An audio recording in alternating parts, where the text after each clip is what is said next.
And hello, everybody, and welcome to this first stream that we are going to be doing officially from the Selenium Conference 2025, reporting here from Valencia in Spain, España.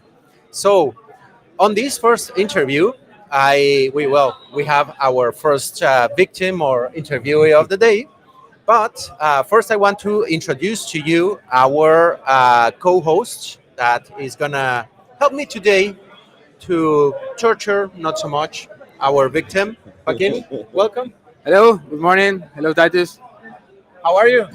Well, very good. Very excited to be here with both of you.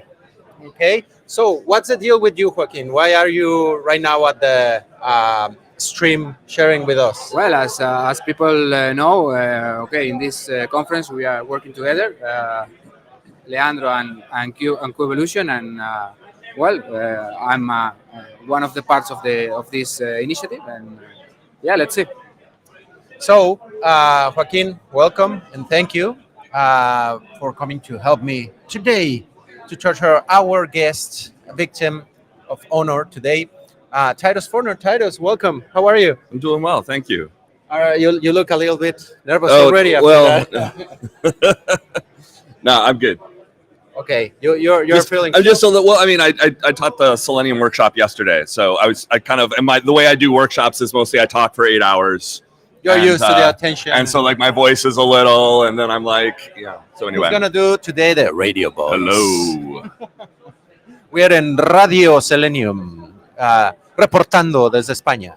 Okay, so before we begin with all this, again, I want to give thanks to the community, to the Selenium Conference for allowing us to be here. If you want to learn more about Selenium, Appium, and all the front-end automation stuff that is the rage nowadays, you should be here. Or if you couldn't come, we'll try to share as much of the perspective of the professionals that are going to be here with us today. So, to not to waste more time, Titus, for the ones that do not know you, which I would be a bit surprised, would you mind sharing a little bit about you? What's your background? What makes you special? What makes me special, man? No, so I got into testing kind of accidentally, as some of us do. I was a software developer, Most of us, right? As a software developer, and but I was brand new to the job. It's a new career, and the second day on the job, someone's like, "We've got these Selenium tests.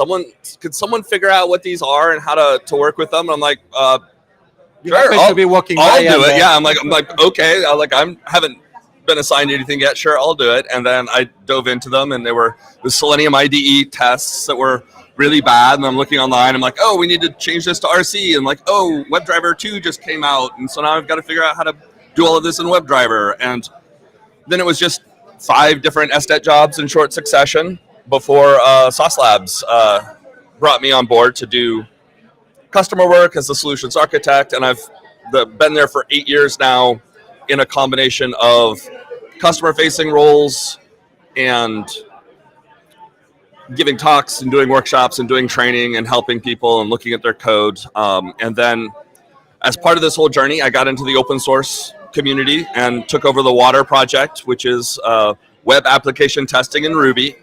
It used to be big back when Ruby was big. It makes me a little sad that Ruby has not gotten as much attention recently. But I started doing Selenium development I joined the team 10 years ago as a contributor, taking over the Ruby stuff. And then I've been spending a lot of time the last few years contributing and trying to make the project better and push it forward.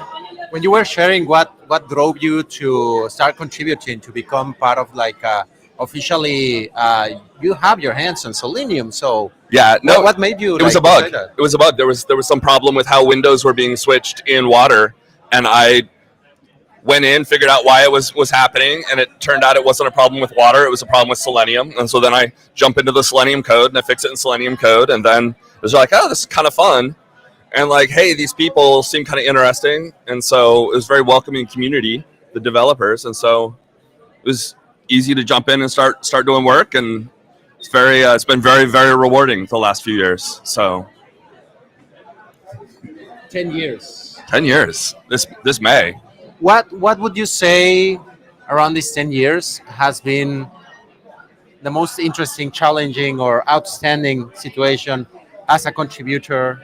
That Yeah, so I mean, I was focused just on the Ruby code for a number of years, and after Selenium 4 was released and some of the biggest contributors kind of stepped back and got burned out, and like they achieved Selenium 4, they got their stuff, and then they kind of take a step back. I mean, that's one of the challenges of open source is you come in, it takes a while to learn everything, and then you learn everything, and then you can do a lot of really good work, and then you get tired and burned out, and then you have to take a step back. And so one of my mentors, Brett Petticore, was saying that the best way to do open source is to spend a year learning it, a year doing it and training someone else who can do it, and then a year letting them do it so that they can take over and you can back off for a bit. And so I've gone through some of those cycles, but the last couple of years have been the most interesting because I have started working in all the languages. So I'm implementing features in Ruby and Python and Java and .NET. Not as much JavaScript because that's not as much my language, but the other four you could take very similar approaches, and it's been interesting seeing how different the implementations have ended up in the different languages. It's like, oh, Java's got this and Python doesn't, and Python fixed this bug that Ruby didn't. And so just kind of trying to make things more consistent and push things forward and see, you know, what's good in which places and how can we make more benefit to more people from what we have already in place. That is a great perspective. You just reminded me a lot of Richard Feynman, that to truly understand and truly, you got to teach it, you got to help other people. Yeah. And I'm sure that you already got that blast. Well, no, yeah, I got to teach the Selenium deep dive yesterday. So I talked for like 8 hours going through step by step. What's the title all of the tutorial? Selenium deep dive? It was deep dive, yeah. So I went through all of the detailed, all of the cool classes that no one knows about, that do the wrappers and the extensions, and just talking about how to use Selenium and get the most out of it. So, what in your tutorial, and spoiler alert, I'm gonna make him just tell us a little bit of what is the secret sauce and content of this the Selenium tutorial, the deep dive. What would you say is the element while you're presenting the tutorial that people are more like mind blown or didn't see it coming or generally do not know, that you consider like, yeah, this is important?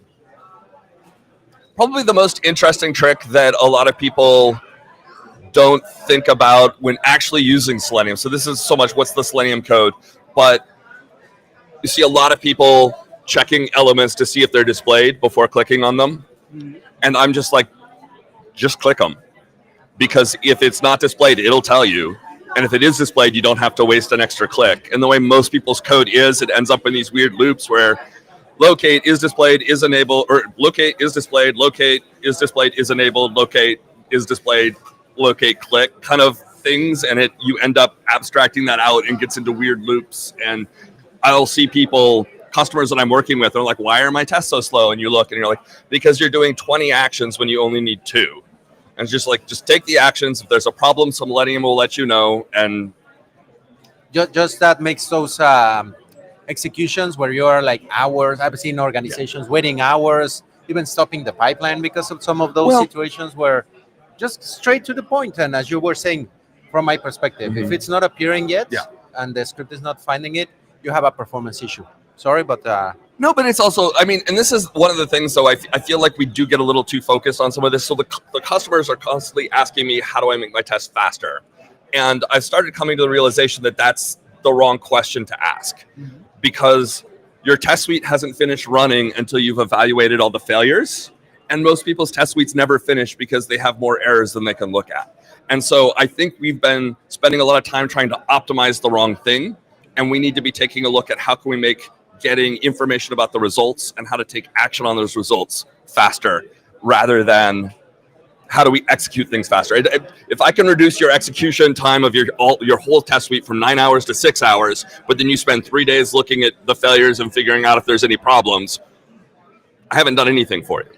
If we can help figure out these are the reasons why the failures are happening, or these are the root causes, these are the things we can do, that'll make the difference. What's related to this? What's the relationship between the classic flackiness of some tests and these extra actions that people normally do? And that's a good point, because the reason people are doing all of these calls is for a good reason. They're trying to make sure that the browser's in the right state for the code to take the action. So it's smart that they're taking these actions, they're doing the work to make them synchronized and prevent race conditions, prevent flakiness. It's just the way they end up doing it is often not ideal. And this is one of the problems that Selenium has had relative to some other frameworks that try to do more automated waits and try to wait for you for some of the things. There's still race conditions. They're just hiding them better to a certain extent. And so like really figuring out, it's really hard. It's really hard to know what things cause race conditions. I joke to people that your first 3 frameworks that you write are probably not going to be great. And then your 4th one though is pretty good. And that's why a lot of people aren't as successful with test automation as I would like, because it is difficult to get something put together in Selenium to the extent. Lots of power in Selenium, lots of different ways to do things, lots of, you can build up exactly what you want.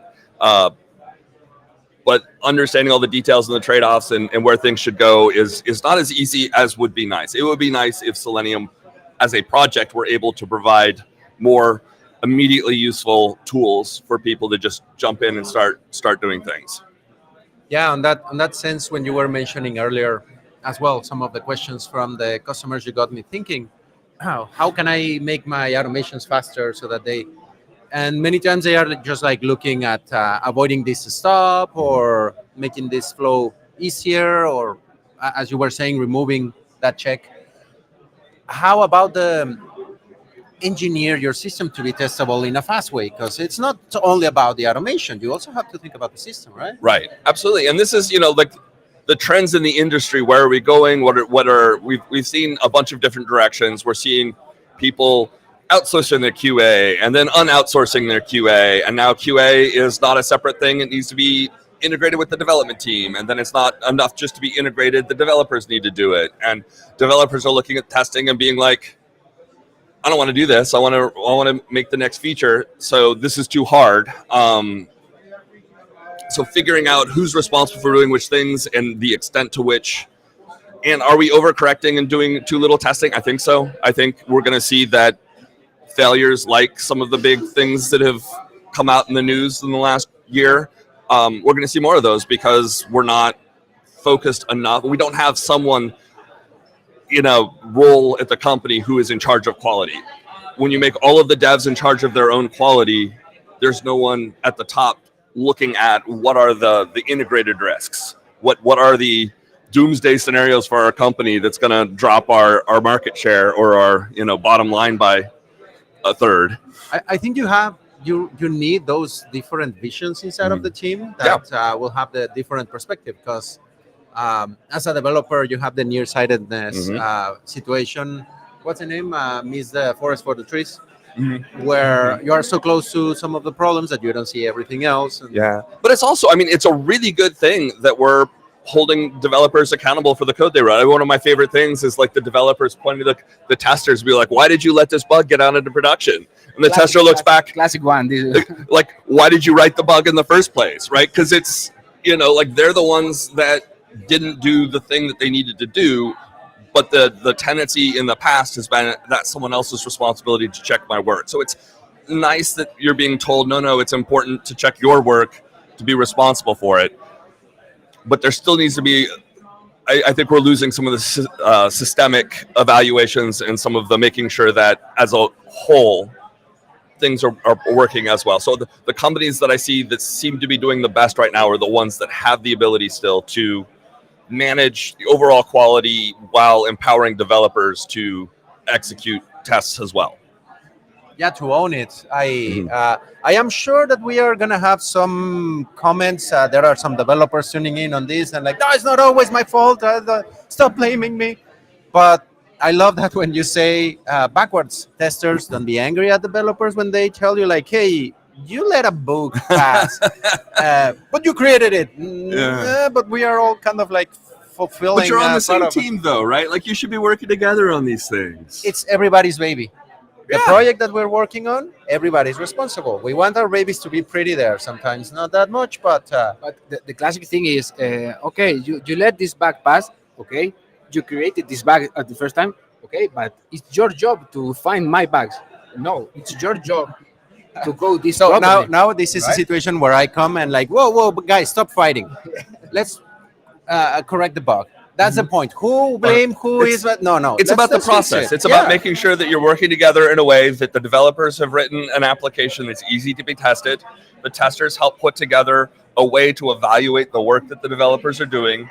And this is where it's really important to have faster feedback, because if you're waiting, like, hey, someone touched this code 3 weeks ago and there started a failure, like, oh yeah, I think Jim did something in there that maybe affected things, right? Was Jim? Like, let's fix it. But no, like, it's like, who did what to cause the problem? The longer you go, you don't even know. And so being able to give fast feedback, making sure that the tests are giving immediate information back to the developer. And that just means having good test suites. If you've got bad test suites, you're not able to give that information, that input back to the developers in a way that they can do something about it right away. And so the feedback loops and the process across the board is really important. You're bringing up something that also drives me crazy, that some of these outputs from the test suites are locked up only if you have credentials, login. I generally do the joke of King Arthur. The only one who can lift the sword will be able to see the reports and the results. The whole team should be having access to all that, right? Yes, absolutely. Like, it makes a huge difference when your test code is in the same repository as the app code, because you start getting versioning issues and like, oh, we haven't released this one, but the tests need to be different. And so one of the companies I worked at, we had all these different branches with different versions of the build. So we had to go to one of the pages. They would sneak the build information in there. So we would go to that page and parse the build and then pick which branch we were going to check out to then run those tests. And I was just like, this is insane. If it was all in the same repo, we could use the same feature flags. We could use the same toggles. We could make sure that things are up to date. The developers would have an incentive we ran version, right? This branch, we ran the tests for this code, and we see the problem instead of like, oh, everything failed, but we made a bunch of changes. They'll figure it out later. And it's, You were speaking before about speed, about how to make the test faster. Now we are speaking more about the reports, and I would like to speak about how can we make our test more reliable. How can we make sure that we see a report and we see a test fail or a test okay, and we know exactly if a test is failed, why is the root cause, right? No, and this gets into like my current take on artificial intelligence in testing, right? Because I see a lot of people focused on test authoring and creating the tests, and that's not the problem that people have. I see all these AI solutions that are solving things that aren't the real problem. Self-healing locators, not the biggest. Like, there are 10 different ways you could get test failures when your site is working as you intend. 10 different ways. Locators that could be self-healed is one of them. It's not the biggest problem. It's not the hardest problem to solve.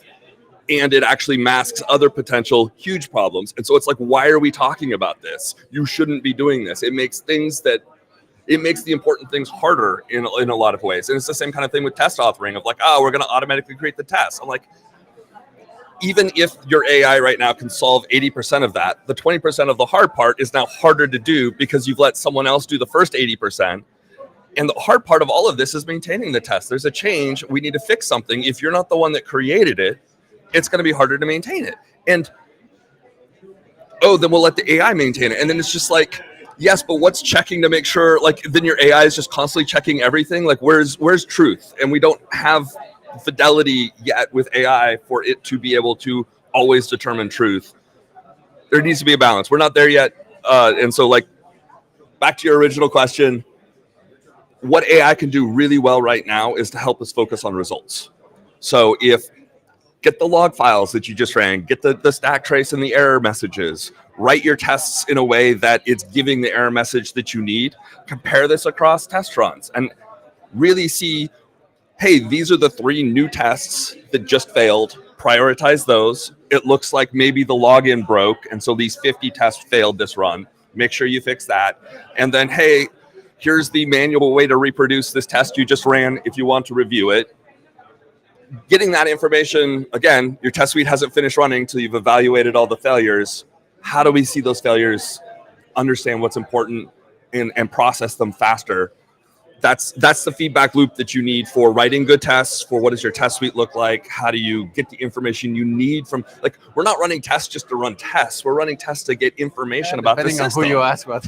Well, no, we get very myopic and just like, oh yes, I'm like, your CEO doesn't care what your test suite percent pass rate is. Like he doesn't like, he wants users to have a good experience on the site so that they Can come we back. get to production in a good state, and that's it? Well, and that's the thing. The faster you get fixes and the faster you get new features, the better you're competing against other companies, and that's what they care about. Testing is a way to make that better, or it needs to be. And if we're too focused on pass rates, fail rates, test coverage, we're not actually solving the whole reason for the industry, which is to give feedback and ensure that users are going to have a good experience using the site. It's not the best incentive to for the test, for the sake of the solution, that the system under test is going to be like in the best state, as you're saying, going faster, better, is more efficient, more desirable. I love it how you put it, because it made me think like we're throwing an advanced tool like AI at something that the foundation is wrongly placed, as you were saying, like focused on quick automations or making it easier and the selectors out and all those things. No, there are some other problems in the foundation that are creating these situations, which we think that just throwing new tech and modern stuff will make things better, easier somehow, or fix the problem. The problem is elsewhere. But I'm going to take this as a segue. Would you mind talking about new things coming with Selenium? Because I know recently there was a new version, that there was a release yesterday. Well, no, There were some, I did updates. release Selenium 4.30 last week, and we need to release Selenium 4.31 here soon because the version of Chrome just changed. Yeah, we have to update, and this is one of the problems right now is Chrome DevTools protocol changes every single release of Chrome, not necessarily by a lot, but we have to change the code in our code base in Selenium to make sure that the commands that are being sent are the right things for that version of Chrome. And it's a pain. It's a pain to have to constantly change things. And a lot of that protocol is very Chrome specific. It can only be used in one browser. And so that's why we're having to do a lot of releases. We actually met, we had a test summit or developer summit for the Selenium developers Monday and Tuesday. So everyone that is active doing Selenium development as part of the technical leadership committee got together Monday and Tuesday of this week here in Valencia. I like to think argue it about as the things. Illuminati of Selenium. We're getting together to check. No, it's a bunch of nerds in a room arguing about stupid things. But Illuminati. but no, so like the problem is it's Chrome specific, and we're big proponents of the open web. We're big proponents of standards, the W3C specs, and making sure that everyone can agree on what things need to look like. We want to work together with people. We want Google in the room. We want Mozilla in the room. We want Apple in the room, even if they're not allowed to comment on what they're working on. We want them there to be able to give input because we want everyone to agree on things going forward. And so that's why the big thing we're working on with Selenium right now to push forward to the next release is to implement a cross-browser implementation of the protocol that Chrome DevTools is using. We're calling it WebDriver BiDi. So we're looking to move from a WebDriver Classic implementation, which is a synchronous server communication. I send a request, I get a response. I send a request, I get a response, to something where I say, here, let me split off an execution, and now every time this event happens, execute this. And that's a separate process from the test that I'm running and the now I need to locate the element, now I need to click the element. But hey, if a click happens and this event occurs, I've got this other process that's doing something about it. And so like a streamed process rather than event. Well, it's one of those things where it just opens up a lot of potential for things. And this is the power that people are seeing from, tools like Cypress and Playwright have some of these abilities to do asynchronous things. And Selenium's looked at that and we like that idea. There's good stuff there. We just want to do it in a way that you can get other browsers. Well, I mean, because right now, like the other tools that are out there, you're not testing Firefox or Safari. You're testing the open source version with some stuff pulled out and some stuff pushed in so that the Chrome DevTools protocol works with a browser that doesn't actually support Chrome DevTools. And for some people, that's fine. Right? For some people, that's fine. And for others, don't say that you're testing Safari because you're not. There's a difference between you could have problems in Safari and not find them by testing the open source WebKit with Chrome DevTools attached to it. And there's a big risk that many people are not thinking, being so attached to Chrome DevTools. Yeah. I'm gonna go on political stuff. Imagine the U.S. government is proposing splitting Chrome from Google. Well, that's right. Yeah. Imagine if there's a problem. Just picture Chrome disappears. Oh my God! Right? If you are so dependent on that type of situations, on having the Chrome DevTools available, and it's just whoop, out. Oh damn! Oh, now what's going on with Selenium? So I think this also There's kind of there's making sure that things work in a way for multiple browsers is just really important. So it's working towards a spec, having things that people agree on, being able to the quote that we have is if you need to go fast, do it yourself. If you want to go far, do it with other people. And that's kind of our ethos is let's support the open web, let's work on standards, let's try and push things forward as a group rather than trying to sprint ahead with our own idea of what things need to be and force that on everyone else. That's I love the perspective, trying to make things in the best way. And well, we are already going to the getting into the ramp down of this. Don't be Joaquin, do you afraid. have one? Don't be afraid, Titus. Is there something special going on now? Yeah, I think so. Let's beware. But before I'm we just get warning you. into the funny or interesting part, don't be afraid. Be very afraid. No.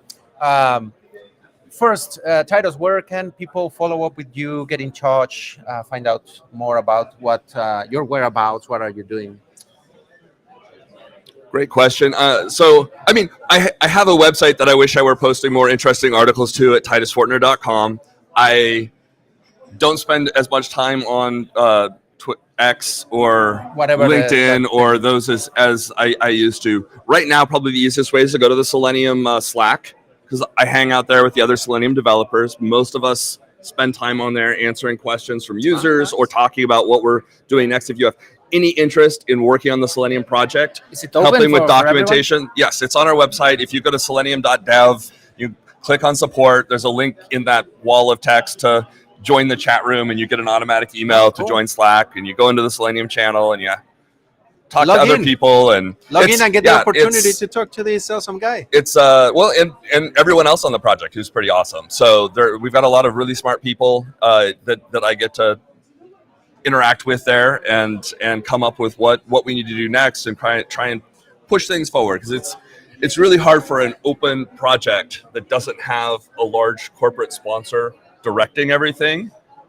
It's hard to get consensus and push things forward sometimes, and then to take action fast enough. It's all volunteer. You can't hold a volunteer accountable for, you said you would do this, but the more you're engaged in conversing and interacting with each other, the easier it is to prioritize the next thing. And so the more conversation we have, the more questions, I get other people to write code by saying, this doesn't seem to work. And then someone comes in and just like, oh yeah, I'll fix that. But that's a great benefit of the community, right? It really is. It really is. And it's fun. It's fun. Fixing bugs is fun. Figuring out features is fun. Don't miss out the opportunity. Log on the Slack for Selenium. Get a chance to talk, put your questions. If you can, give some support, collaborate. Mm-hmm. And while I get ready the closing thing for this stream, any future plans for you? Are you going to be in more conferences? Where should we run and try to catch up with you? I don't have any specific plans for conferences right now. It would be if anyone wants any Selenium workshops. I've been really enjoying teaching Selenium courses and things like that. So I'm hoping to get to do more of that at conferences going forward, but I haven't made any specific plan. I'm horrible at proposing talks and things. I love talking. I love giving opinions, but actually figuring out 6 months ahead of time what I'm going to want to say in November to a group of, I'm like, I don't even know. I'm going to be bored with what I'm talking about now in 6 months, and I'm going to have a new thing that I'm going to think of the night before that I'm like, I want to talk about this to people. So I need to get some tips from you, because I've been guilty of that. Now, for the event of this moment, I'm from Mexico, and some people are amazed, some others scandalized that children eat spicy candies in Mexico. So I brought a few of them. Oh no! And I will give you. I've had spicy candies from Mexico before, but it was a long time ago. So I have a choice. Oh boy. This is more sugary. And this Okay. is tamarind, which is tiny bit Mhm. spicier. I'll let you choose Which one. you're saying this is spicier? This is the least. And Yeah, this is yeah. a Okay, little we're bit more. going. I'm a slight. If you ask me, none of them are. I live in. I spent 20 years in Texas, but I still am kind of a spice wuss. So, all right. So I'll hold the mic for you so you can open it. Okay. We want a close I up have of to actually eat Titus' this right face. in front of- Yeah. I want to see how we do you have the react. ambulance out there, so don't worry. It's not gonna be as bad. See, I'm like, oh, I'm not going to be worried about this, and now I'm like, okay, now I'm worried. Okay, All right. so get ready, people, to see Titus's response to Mexican candy. Oh wow, yeah, super spicy. You can just put it in and slurp it. It's just sugary. Okay, he's enjoying. Tell the it. truth. He's already regretting. Yeah, I don't know why I accepted this interview now. So Okay, that's not the spicy one. What do you think? It's not so bad now. It's gonna get worse, I know. So Yeah, yesterday we had a situation when one of the interviewees was saying like, yeah, the beginning is sweet, it's okay. Like, oh, it's kicking. yeah. It is? Oh, yeah, a little bit. Yeah. There we go. Okay, but you seem to have survived. He's not crying that much. Not yet. So, Off camera. I'll cry off camera. I'm gonna go in the corner right over there here in a minute. okay. Well, our friend survived. He's already coughing. Oh my God, I hope I didn't kill one of the speakers. Real good. There's water right there. I see it. Okay, so while Titus goes and gets some water from this little experiment, Titus, thank you so much. Yeah, thanks for having me. I think. He's super happy. Thank you, everybody. Stay tuned because we're going to have another interview later today. Joaquin, thank you. Thank you. Take care. Titus, thank you. And we'll see you soon later. Now, time to click end stream in the corner. And yeah, let's kill it. And we usually have to dance a little bit while it ends. Have a good